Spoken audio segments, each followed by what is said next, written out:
No homophobes. No homophobes. Welcome on this show. We want to be really clear about that. We love gay stuff. We love gay people. Love gay books. I love gay. I have a mug in my shelf that I got from redirectpodcast.com where you can buy merch that says I heart gay books. So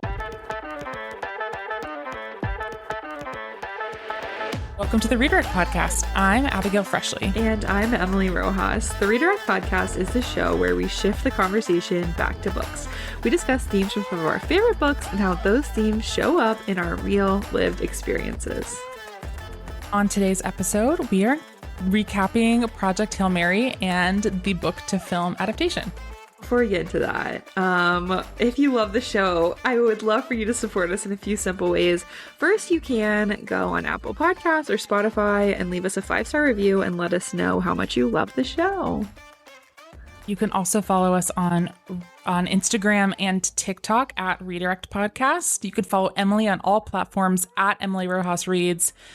And you can follow me on TikTok at Fabigail11 and on Instagram at FabigailInsta. And what else? Oh, sharing our show with a friend is actually the best way to grow our community of book-loving nerds and the best way to help support our podcast. So if you'd like to do that, we would love for you to do that. And yeah. It feels like it's been a really long time since we've recorded. I feel like I'm losing. Like I lost what I was supposed to say. Yeah, we were recording like boom, boom, boom all out there for a little while. So, and now we're back. Yeah, and also normally we're a little bit ahead of the game on recording like the episode, and today we are recording on the day that the episode normally comes out. Yeah, so or no, the day after. No, the day. Is it Wednesday? It's Tuesday. Okay, it's Tuesday. It's Tuesday. So this is the long-awaited recap of Project Hail Mary, the movie. Yes, I can't wait. I'm so excited. Remind me, when did we first read the book? Let me pull up on my Storygraph actually, and I can tell you exactly. Did you reread it in advance of this movie? Okay, so I first read the book in 2021, and it took me one day, according to Storygraph, which tracks. Oh my gosh, that's kind of crazy. Yeah, because it's so good. And then I did reread it in 2023. I did not reread it in advance of this book. That's longer ago than I thought. That is interesting. I thought I had read it more recently than that, but yeah, I just didn't have the. That is going to be a very interesting data point. I think it is. I think because too.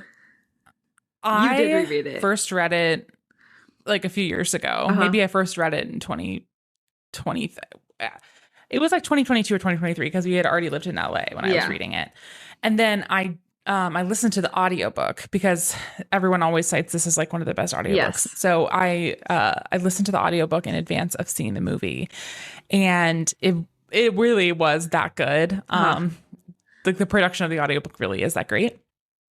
But I think it helped me hold in like more stark contrast the differences between the book and the movie. So yeah. Okay. Yes. We both love the book. We love the book. That's been established. 5-star, We've talked about it before. What do we love about the book? Well, first of all, if you don't know anything about Project Hail Mary, it's a story about a guy named Ryland Grace who wakes up and he doesn't know where he is. And he knows a lot about science and he knows a lot about math. And he realizes that he's in space. And slowly over time, that he's been in a coma, and slowly over time, the memories from before the coma are coming back.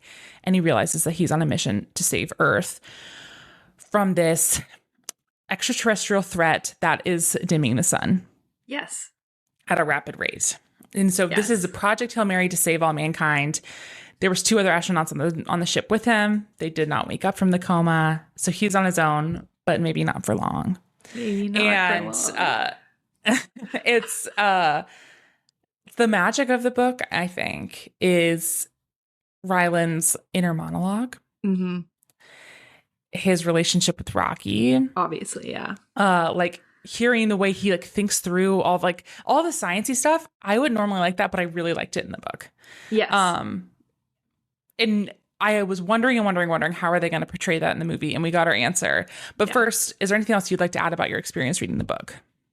Yeah, I think you nailed everything you said. I think this is one of my go-to, if someone asks me for a book recommendation, it's probably at least 50-50 odds that this will be the book I will recommend to them. I think it's universally appealing. Like, I think it has something for everyone. And I agree with you with the science. Like, it makes the world feel real, I think. It doesn't make you feel dumb. It makes you feel like you're understanding what's going on the way that Andy Weir writes the science. But it also makes it feel like, oh, this is really happening. Like, the science checks out.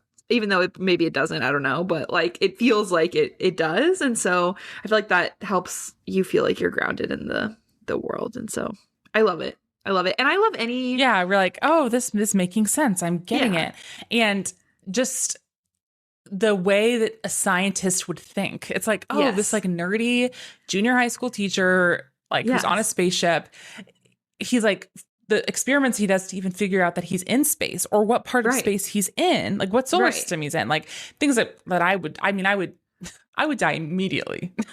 Like, I would die immediately. I'm simply not doing this. I would just simply die.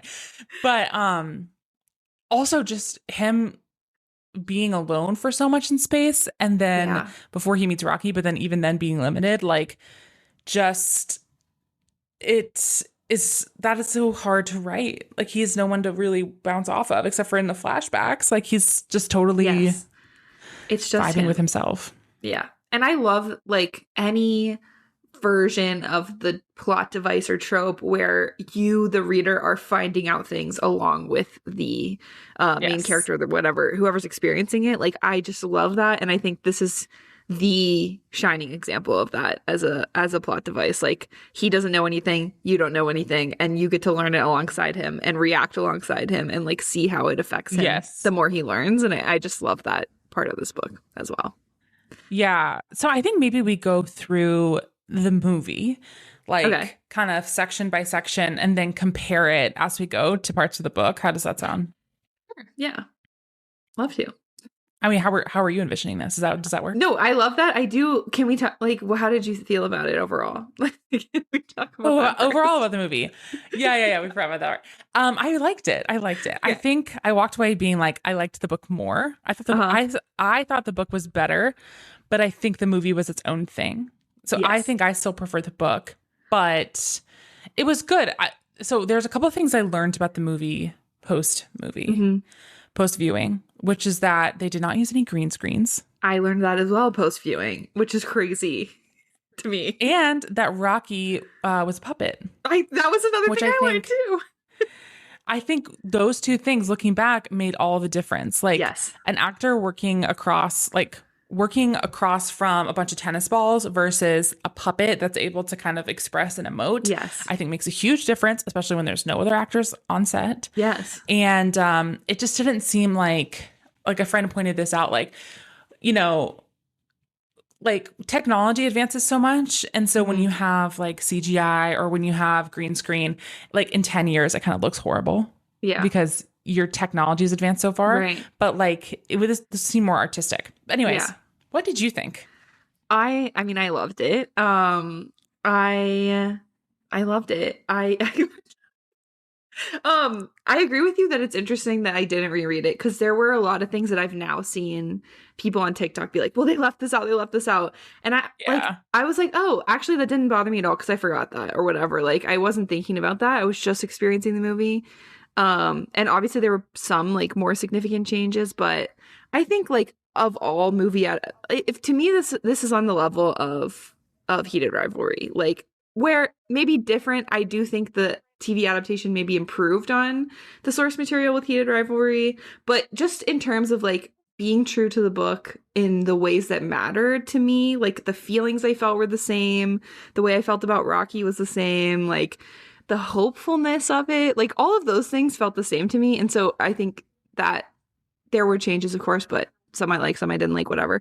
But the vibe overall was the same. I thought if I saw this movie and had never read the book, I would think this is probably one of my favorite movies. Like, it was an excellent movie, and it was one of my favorite books. I saw it with Zach.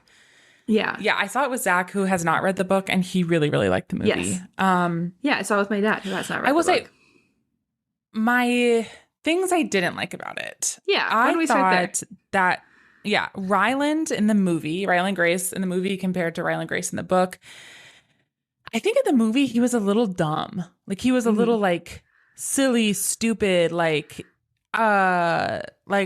too goofy. And like in the book, because you get so much more of his inner monologue, you Yeah. hear him like piecing things out or like being curious or interested or feeling more of like this duty to save Earth and all this stuff. Yeah. So I thought that he lost a little bit from book to screen, but Yeah. I think also that some of that was just a choice, like of how Ryan Gosling wanted to do the character, and Yeah. it was like a choice to be different. It didn't feel like a cheap imitation. Yeah. I just didn't like the choice as much. I also, in my mind, the ship of the Project Hail Mary was a lot smaller than it was portrayed Interesting. in the movie, and I don't remember in the book there being like a huge LED screen room where you can like experience Earth. No, I don't think that was yeah. But it worked. I think for the visual, like certain scenes that happened in there, I feel like you needed something like that. And really, like you need Yeah. something like that because I mean, they gloss over how Rocky learns to speak English. Like that's an incredibly painstaking process, and so to It's have like a long part of the book to be yeah. like water, I can point to this picture, you know, like that's probably Yeah. a little bit helpful. So there has to be something Yeah, like that that helped. in the book world too. Yeah, I just thought that the ship was too big because Yeah. I feel like in the book there's all this emphasis on this was a rush job. It is tiny, like you don't Yeah. have space to move around, all this stuff. I also thought what else did I think? Oh, I missed, and I get why this can't be in the movie because it's just kind of boring in a movie when it's not in the book. But learning more about like Iridian biology, Yeah. learning like the Iridian culture, like there's this whole streak in the Yes. book where they're like, oh, it's Iridian culture rule or it's a human culture rule, Yeah. like whatever, like that kind of stuff. Yeah. Or the conversations and the theorizing that Rocky and Grace do about like, do you think that we like evolved from a common ancestor? Right. That's so boring in a movie, but works in the book. Totally. And that's why the book has the edge for me. Yeah, I would agree with that. But improvements, the big improvement I would say is in the third act of the book, there's like this whole thing where the Talmiba like infect the fuel tanks and they have to clean them out. And it's like, they just kind of simplified that. Yeah. With the Talmiba, like learning to adapt out of the Xenonite. Yes. And I was like, fine, that's fine. Because Yeah. in the book, that felt a little laborious. Like, oh my God. Yeah. And Another I think, like thing. That was one of the things I actually did remember that it was a change. And I was like, there's already so much, like they do a really good job at keeping the stakes really high in the movie. And so there's already so much where you're like, oh my God, are they going to make it out of this? And so I liked that even though that is kind of like the main climactic point of the movie, I like that they didn't drag it out. It would be a little more dragged out if they had done it like it is in the books. It was felt dragged out in the books. Okay. This is the climax, but it's not drawn out. We're getting there. We're resolving it. And then we're, doing the resolving action. But even to that point, like I enjoyed reading in the book about the progression of the Talmiba farms and the like they cut out the whole nitrogen thing about like how there was nitrogen on board because one of the other astronauts wanted to die by nitrogen poisoning or nitrogen asphyxiation or whatever. So like I enjoyed that in the book. I get why it doesn't translate to the movie. So I do think that was one material improvement. I also thought, another big character difference to me was Strat in the book versus Strat in the movie. I think in the book, Strat is she's a lot harder and tougher and like rough edges. In the movie, she's a little softer. And yeah. Oh, and the big difference at the end. Yes. Which is that you see that the data got back to Earth. I know, and I kind of loved that. And I did like the change to Strat's character because I think, I don't know, like to be the only woman in the movie, it would be tough if she like, I mean, I get her character too, and I don't know, I think I've seen people complain about her characterization in the movie.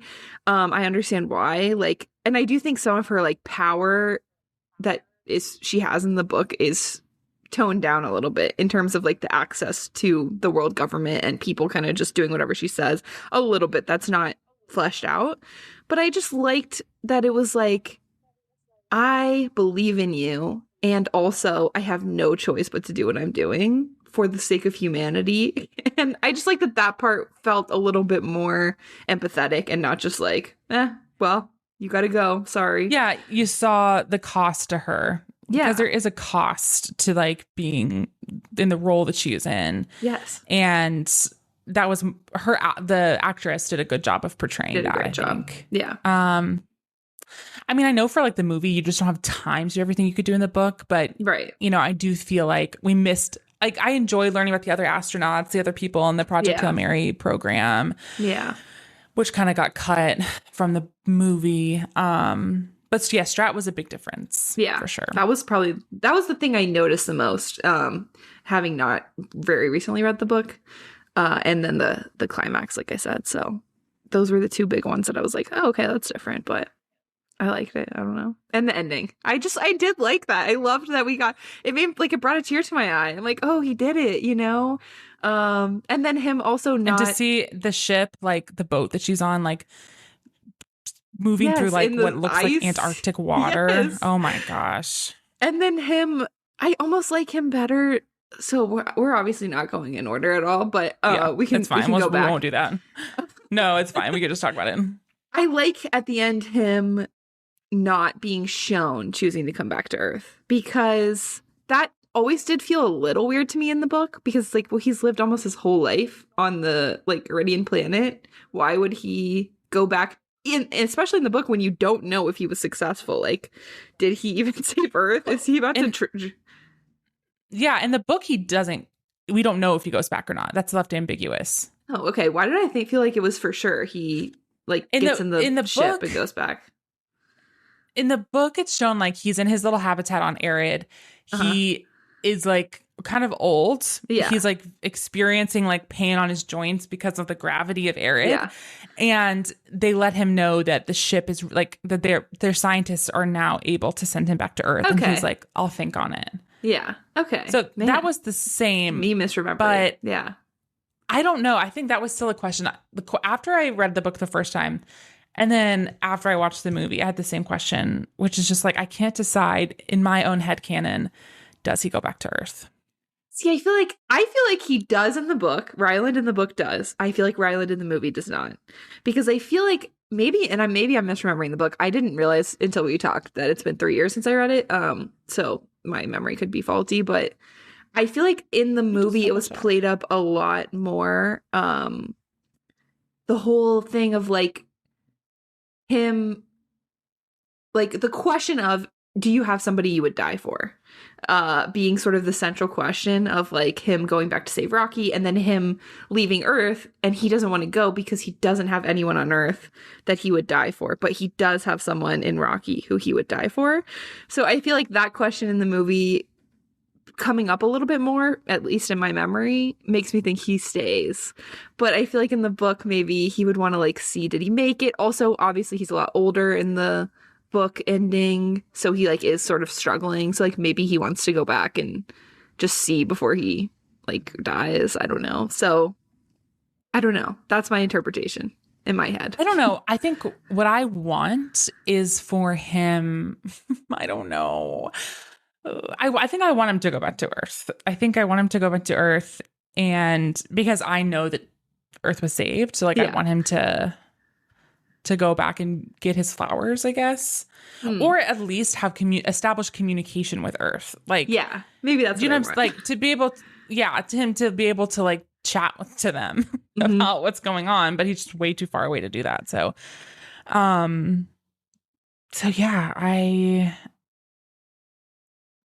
like both options make me feel sick.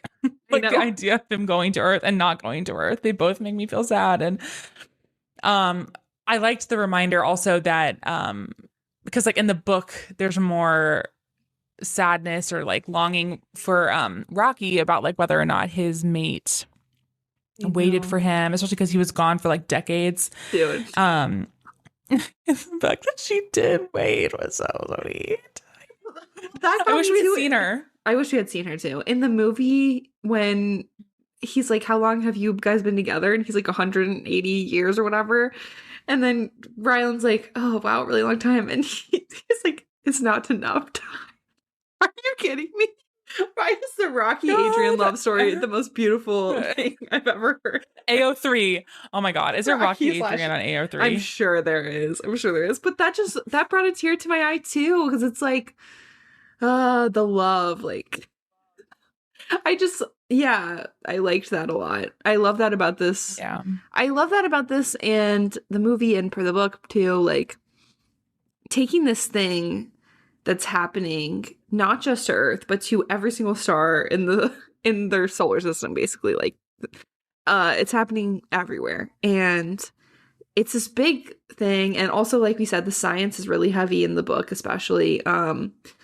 But like, it's humanized in these like two characters and their love for each other and their love for the people back on their planets and their interpretations of themselves and their role in like the universe. And I just like that it's this huge thing, but it's brought down to this like individual level that makes it feel relatable. Like, I don't know. It's just something about that to me that's like really And you know what? moving. I think that is maybe, given like the connectedness between like the humans and the Iridians, or the relationship with Grace and Rocky, knowing in the movie, having it portrayed that the data about everything gets back to Earth and Earth is saved. And also they're seeing videos where Grace is talking about Iridians, talking about 40 Iridini, about Rocky and all this stuff. It's like, oh my gosh, like then what even happens? Like, are crazy people on Earth now going to go try and find Arid? Are they going to be horrible and colonize other planets? Like, look, you know, they're story building on Earth, but yeah, you're probably right. Yeah, because like Ryland Grace is like one person, but mankind is just the best. Bad. Yeah. Does Strat release the Rocky tapes, or does she just keep those? No. Yeah, I don't think she those just takes get the out. Talmiba. Yeah, no. I think that's like that's top secret. You know what? That's actually, classified. Okay.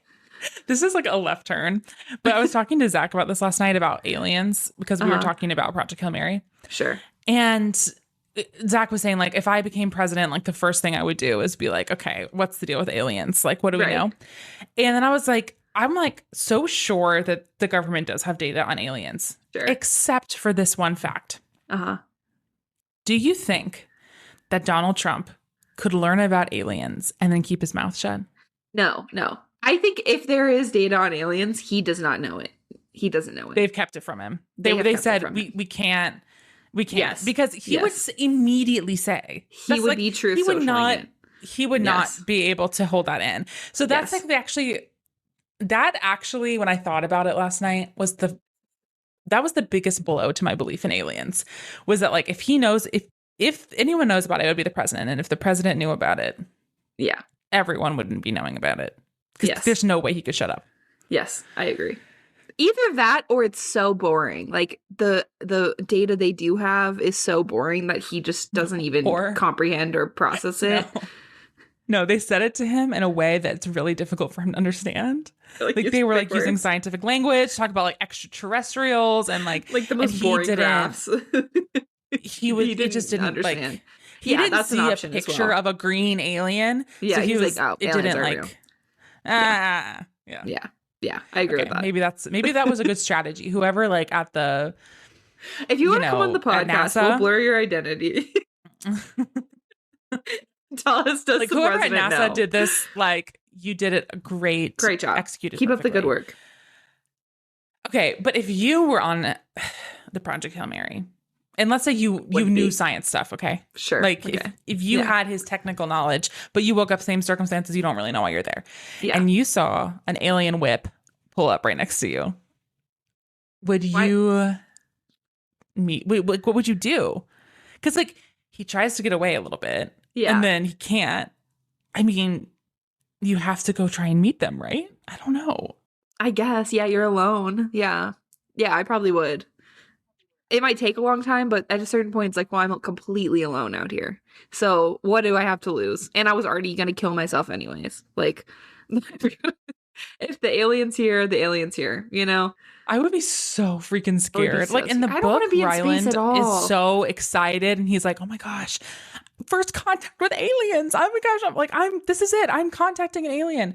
I would not be not that be. way. I would be so scared. I would be terrified. I would be scared.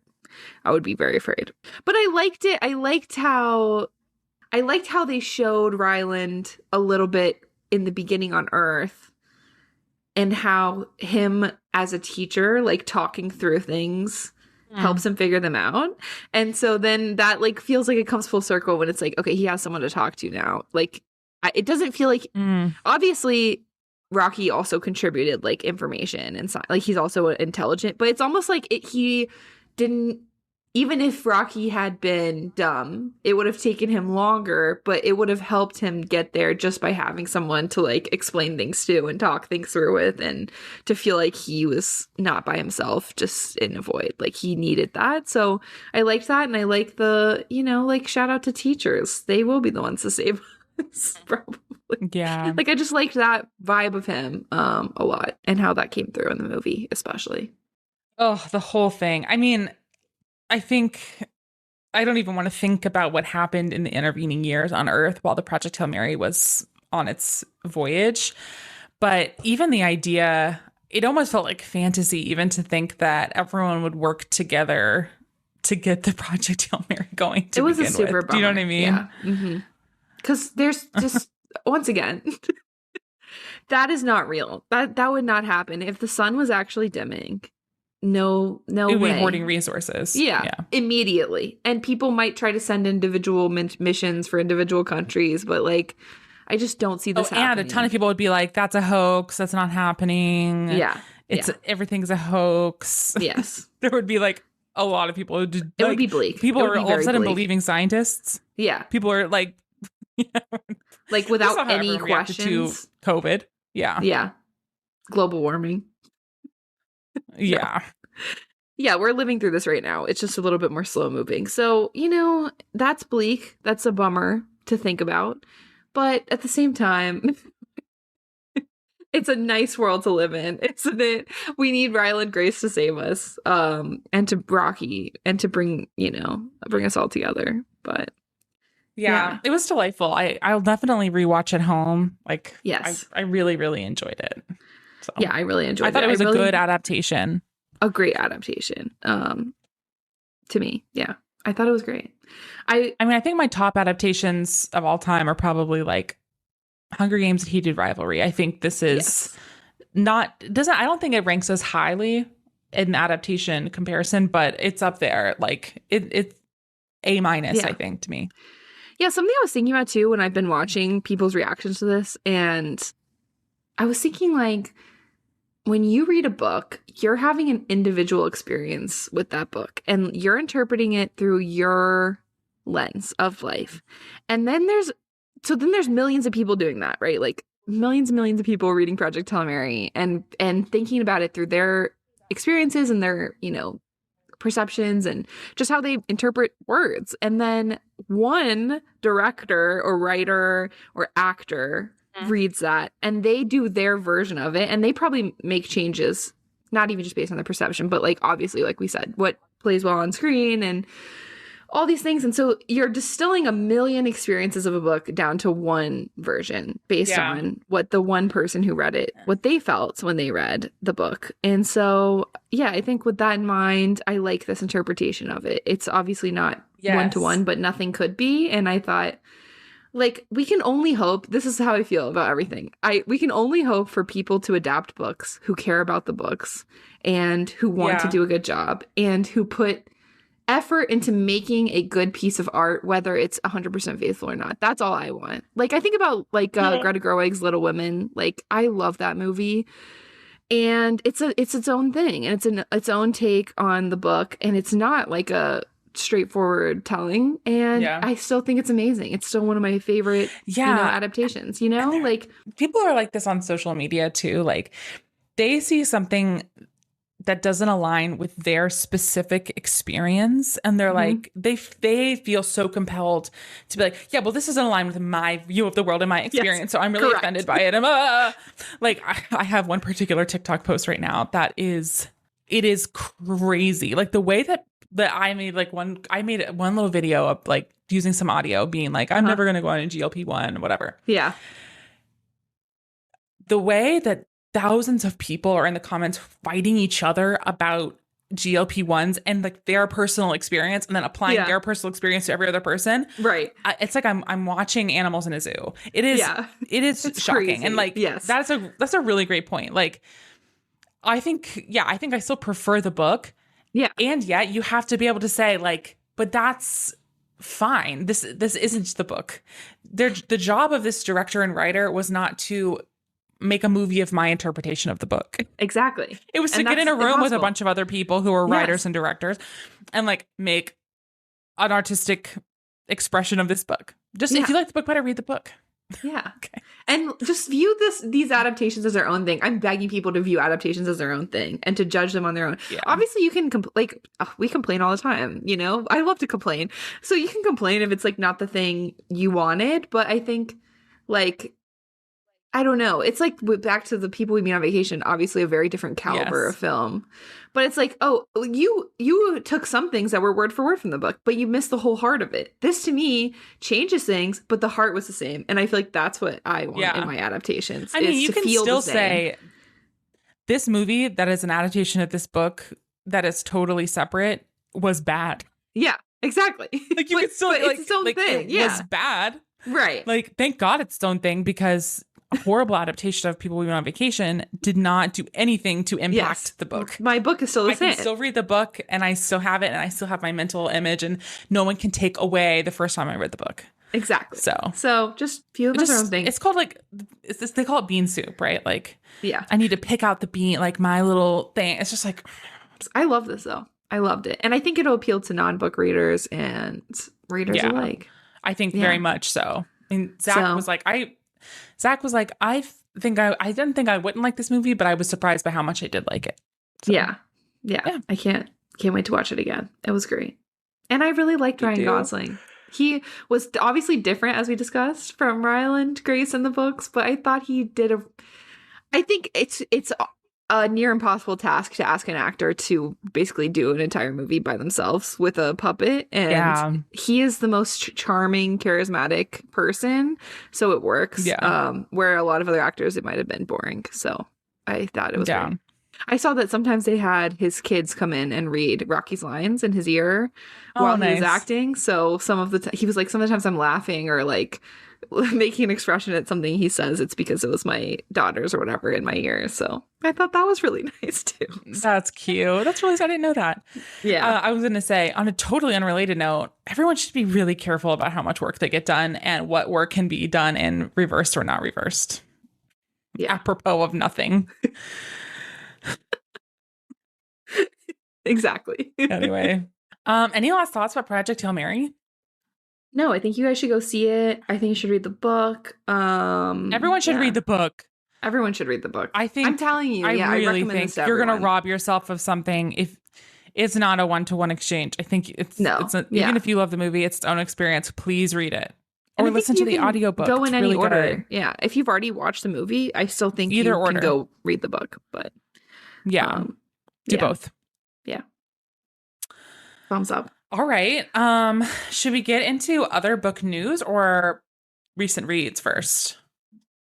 Let's do other book news first. I feel like we always end on recent reads. If you want to discuss my notes. Other book news, a little trailer announcement has dropped for the next season of Bridgerton, which is so soon because we just finished the last season of Bridgerton. I know.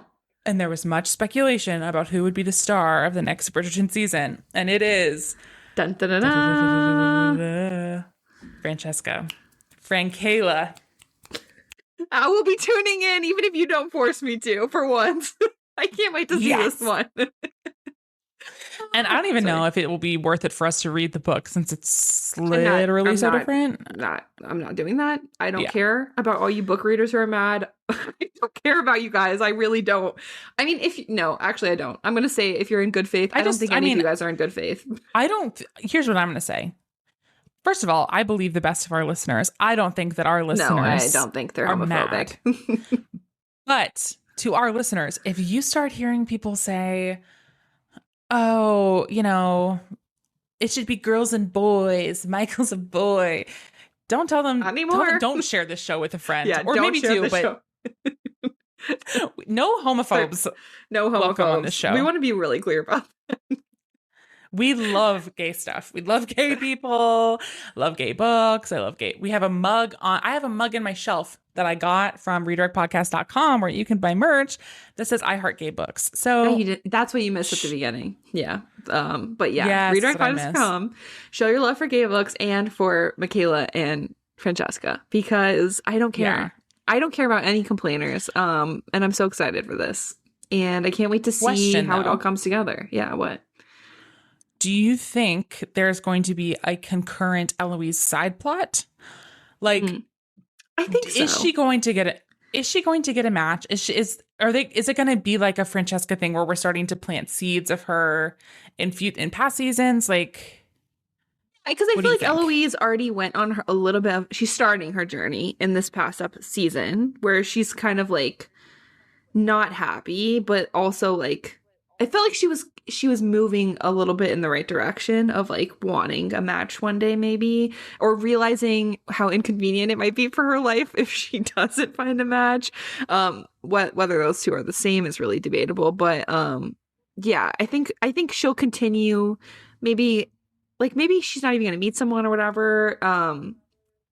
We've talked about whether they're going to change her story, seeing as it's kind of like seems to be a departure from how they're portraying her in the show, is my understanding. Although, again, I have not read her book, and I probably won't. However, unless I make you. However, I will say that Zach years. Okay, excuse me. After years of being like, I don't want to watch Bridgerton, he has started getting into Bridgerton. Sure. And so we've been rewatching the seasons. Nice. And Eloise's love interest from the books does feature prominently in season 1. Okay. He is the guy who ends up marrying Marina. It's her like lover's brother who's like, okay, I'll marry you and like be, to like save your reputation and to like take care of your kids, Yeah. Okay. A la Boaz and Ruth. Sure. Classic. Classic. But in the book, Marina then passes away. Sure. And then they had children together. Right. So anyways, they have at some point in the series, they have soft launched the character that is Eloise's match in the book. So he's there to come back to, but also the show has demonstrated that they would be willing to take a total departure. So sure. I'm interested. Maybe she, oh, and there's this whole other thing of like, there's now a new Lady Whistledown. Yeah. That's not Penelope. So interesting. Yeah. So who is that? Yeah. I'm fascinated by that too. I know people are mad about that. Maybe that'll be part of, shut up. Maybe that'll be part of Eloise's arc. I don't know. Yeah. I feel like that's a little too predictable. I don't know. I feel like it won't be Eloise, but I could be wrong. Yeah. I have been wrong before. So I can't wait. And I'm really excited that this will be the next season. And that we're recording on the same day it's announced. Love it. When is it coming out? Did they say? Probably not till like next year. They're already like filming it. Well, good for them. Season 5 release date. Okay. Between late 2027 and early 2028. All right. So. We're all still here by then. We'll recap. We'll see you then. Yeah. Maybe. That was a Google AI summary, so that could be wrong. No, that feels right. I mean, they take a long time in between these seasons. We gotta get. Oh, you know what? Speaking of like taking a long time for stuff, we never talked about this on the podcast. Oh, which is that the release date for Unrivaled got pushed back. Oh, yeah, we did never talk about that on the podcast, just in real life. I think because we were so upset about it that we just... Yeah, we were in mourning. Like, I'm not like mad about it. I'm not mad. No. I'm just disappointed. Yes. I get it. Like, Rachel Reed, your life's got turned upside down. You have a chronic illness. Take your time. Write the good version of this book. Yes. Don't write a shitty version. Don't yeah. rush it. It's just surprising to me But, I did have something to look forward to in this nothing hellscape of a year. So... It was surprising to me to find out that it was announced and promoted so heavily before it had been finished being written. That is the weird part. So, I get it. Her and the publisher, I'm sure, were trying to like not miss the moment, which I think is valid, but take your time, but also someone else, please, for the love of God, please announce a book. It's not too late for a book to be announced for this year. Anybody. This is I mean, I know books are coming out. There will be books to read, but it just feels like a drought of a lot of people I can normally rely on. So that's a bummer. Yeah, me too. Yeah. If you guys have any recs, like if you're listening to this and your favorite author is releasing a book this year and you're like passionate about it, by all means, send us a DM because like we will probably read it. Yeah. We are like not that discriminating. We're very malleable and easily influenced, and you wouldn't believe the stuff we've done because people asked us. You wouldn't believe how little planning we do for these podcasts. Yeah, we don't have like a months-long content calendar, so please DM us. We'd love to talk about your stuff. Like, you have to be amenable in this world, and we are. We live for you. Yeah, we Succession fans. We here for you. We here for you. But we here for you. We here for you. Okay. Speaking of books we may or may not want to read, this brings us to our next piece of book news. Emily, would you like to share that with the class? The book news is allegedly, maybe, that famed Wolfstar canon compliant fan fiction, All the Young Dudes, may or may not, heavily may, be getting published in a traditional book deal. And not by Taylor Swift. Not by Taylor Swift. I saw something, so someone posted in a Marauders Reddit, again, this is not a reliable source, and they were like, we work at a small like publishing house. They were like, we picked up the translation rights for All the Young Dudes. We're like a really small house. We just like, we have Marauders fans on staff. Again, this could all be fake, but they were like, it did sound kind of legit. And they had the person's name as Louise McBean, which would be Miss King Bean 89, I suppose. And they were saying it would be a 3-book series, loosely following All the Young Dudes, but also that I think Sirius was supposed to be like maybe, I guess that's the magic part. Like Remus would be a werewolf and Sirius would be like a mage or something. I just don't. That's just the same thing. It's just the same thing. That's the same story. I don't. And okay, so this, if you don't know, this is a fic. It is something we've actually talked about multiple times on this podcast. It is canon compliant, which is one of the weird parts of this, because typically the things that have been selected to be published have been fan fictions that have made it to publishing, are like completely alternate universe, not magical, not set in the canon world, which makes it a little bit easier to adapt. So that's weird. This is like widely considered. This is, I think, the most popular fic on AO3 ever, or it's like top 3 at least. Yeah. So it is very, very popular. And the rumors are that it has been acquired for £2 million or more. I can't fault the author. And why does that disappoint us? I think people might be like, oh, well, if you love All the Young Dudes, why would you be disappointed if it was traditionally published? I have so many reasons why I would be disappointed. Number one is a concerning trend lately because like fan fiction has always been published. You know, everyone knows 50 Shades of Grey was Twilight fan fiction. You know, it goes back farther than that. Fan fiction exists in the publishing world. Concerningly, lately, publishers have been using the source material to promote the published fan fiction, which has never been the case before. And that's, I don't like, for a lot of reasons. Number one, it makes like all fan fiction feel gross because not all fan fiction, but it makes you feel gross because it's like, why are we using it's in such a legal gray area, and it's like that feels creepy. So stop doing that. Also, J.K. Rowling sucks, and I Yeah. am on the side of people who think you can engage in fandom and read fan fiction, and it's not promoting J.K. Rowling, or it's not doing anything worse. It's not making things worse. That's always been my stance. And when stuff like this happens, it makes it really hard to keep saying that, because you're now using Harry Potter to sell your books. And I have already seen, like, after Manacled came out, I saw so many book influencers like, I'm going to read Harry Potter for the first time. And it's like, that sucks. Stop. They've got these new Audible audiobooks and this whole thing. The TV show. With the full cast. Yeah. Like, I don't like that. I am willing to hold space that maybe Miss Kingbane won't do that. But I don't feel like that's the case.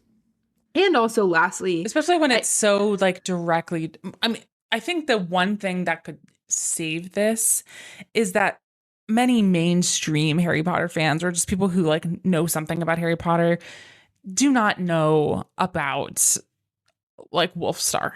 Sure. You know, yeah. or like even really like the Marauders era stuff. Yeah. Yeah. So like, that could be one saving grace, because it's not with like, yeah, it's not Draco kind Hermione. Yeah. Which is exactly. More. Anyways, my last problem is that I think fan fiction, I think like, genuinely, my take is that you should never publish your fan fiction. I don't care what fandom it is. I really don't care how much they pay you. I don't care if you've completely erased the source material or you don't use it in your promo at all. That's my hot take. First of all, I think Ali Hazelwood, some of her worst stuff is like clearly fan fiction. I think she's a better writer. You know, like, that's a big example. Rachel Reed, Game Changers is a terrible book. Like, she's better when she's not writing fan fiction.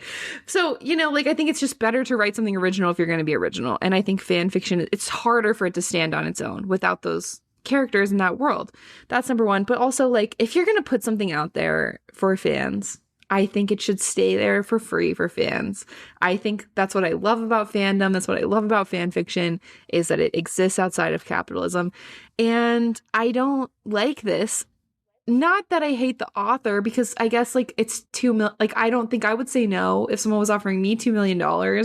Like, I don't know how I could say no to that. But, like, I'm mad at this whole world that's happening where publishers are, like, looking for fan fiction authors to publish in this way. And it feels lazy, and it feels like... But it should be, like, the anomaly, right? Yes. Like, if it should be, like, the exception to the rule, instead of having these, like, industry people, like, scavenging AO3 looking for new source material.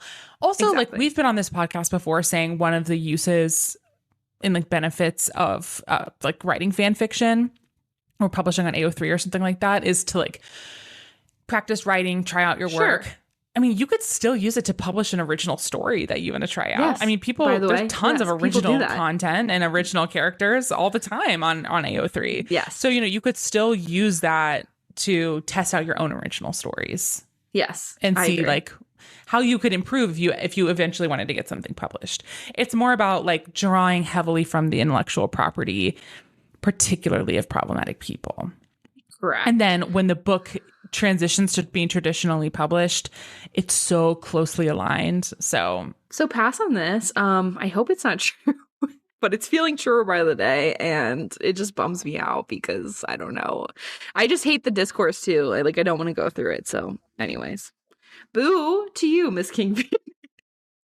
But mostly boo to the publishing industry, which has stopped A, promoting authors, and B, finding new authors with no established, like, platform to publish. Like, that has declined on both levels.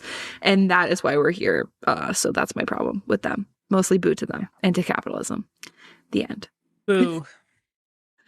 Boo, tomato. Yeah, boo to capitalism. Genuinely. Let's see. I have not updated my little spreadsheet, so I got to go look on Storygraph. Okay. So I reread this book. Yes, Project Hail Mary. I also read a very exciting book that we're going to be recapping on our next episode, which Ooh, I can go yes. ahead and tease that Yeah, our please next do. episode, we are going to be recapping Devout by David Archuleta, Yay. which I'm so geeked out about. I'm so excited. And we'll be doing that with a very, very special surprise guest. So, I'm back. not going to spoil it yet, but very Yeah. special surprise guest for Devout by David Archuleta. So I will save my thoughts about that for next episode. Great. Yesterday, Ooh. I listened to an amazing audiobook called Homeschooled, a Memoir by Stephen Merrill Block. Mm-hmm. This is not a mentally ill dad memoir. It is a mentally ill mom memoir. Even better. Even better. So, okay, this is about a guy named Stefan who was a child of the 90s, or he was born in, well, no, he was a child of the 80s and 90s. Sure. Okay. And he, when he was like in elementary school, late elementary school, homeschooling had recently become legal in Texas. And his mother decided that she wanted to pull him out of school and homeschool him. And it's a book about homeschooling. He was homeschooled for a few years and he ended up going back to public school in high school. So the book is partially about his homeschooling experience and like kids who sometimes fall through the cracks of the system. And then like he had to go back to high school and like figure it out, you know, after a pretty big gap in his education. I mean, what he describes is that his mom kept him up on his math lessons, but everything else was like self-guided. But really, the motivation for him being homeschooled is not so much about the homeschooling, but it's about his mom and her need to keep him as a baby, like as a child. It almost borders on like Munchausen by proxy. Like she goes to pretty extreme lengths to keep him small and to continue the illusion that he is her baby. It is really good. It is emotional and reflective. There's some funny moments. There's a happy ending, you know, like Stephen Merrill Block ends up okay, you know, so like that's the happy ending in his life. But it was not very long. It's only like 277 pages. I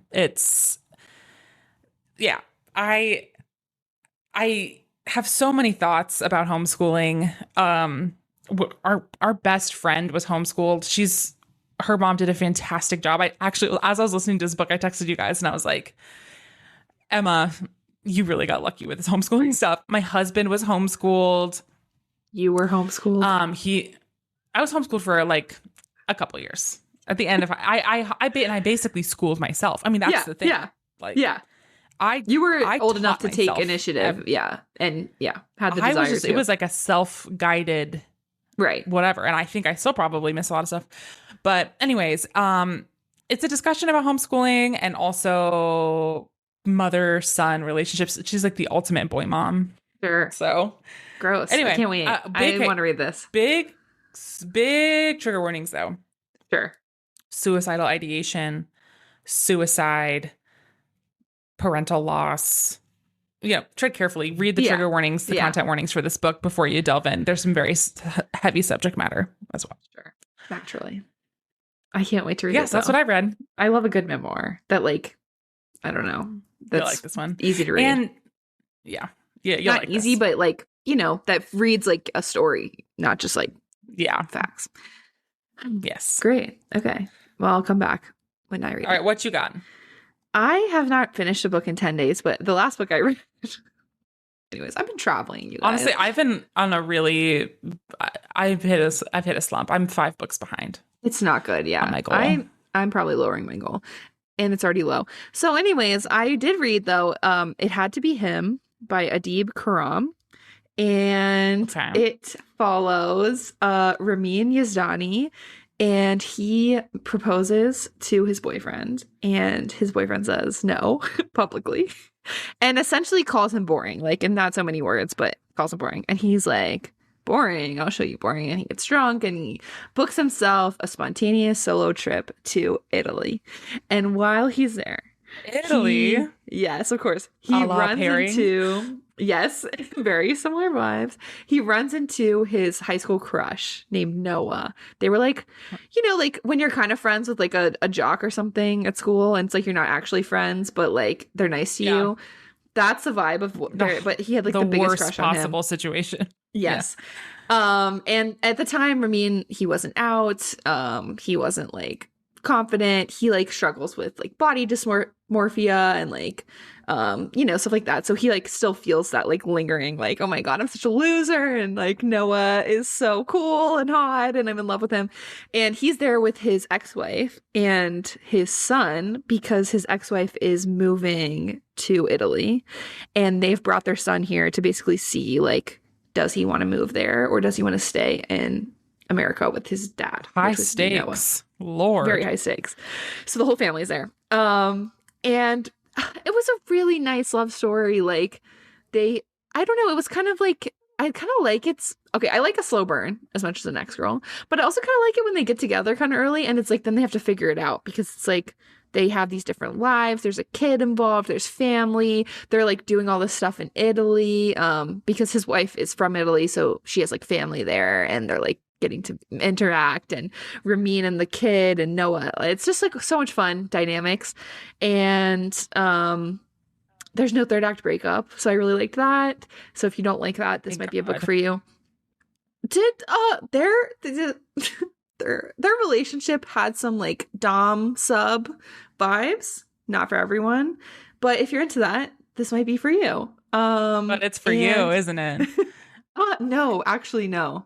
No. Okay. But I think it's fun. Like it's really not that aggressive. I just like, it's nothing that if you don't like that, like it's not really my thing, but it didn't bother me. It was nice. Like it was good to read, but I think if you do like that, you would like this even better. So it was fun, and yeah, I thought it was cute, and it's very like summer in Italy, like, but you also get some flashbacks when they were in high school, which I also like. So it was just kind of cute. I liked it. A good beach read, maybe.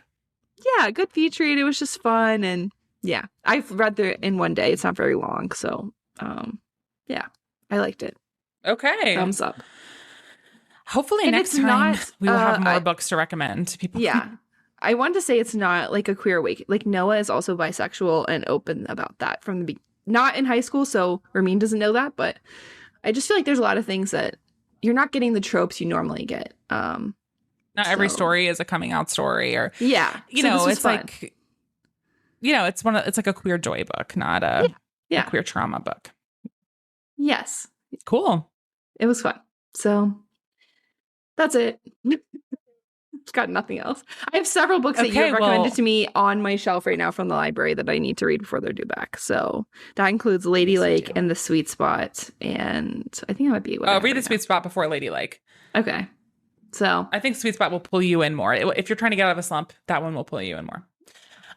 Okay, so if for our next episode, it's coming out in a little under 2 weeks, we will be recapping Devout by David Archuleta. So if you want to read along and be prepped for the conversation, do so accordingly. And you can also go to redirectpodcast.com to listen to our back catalog, send us a message, and shop our merch.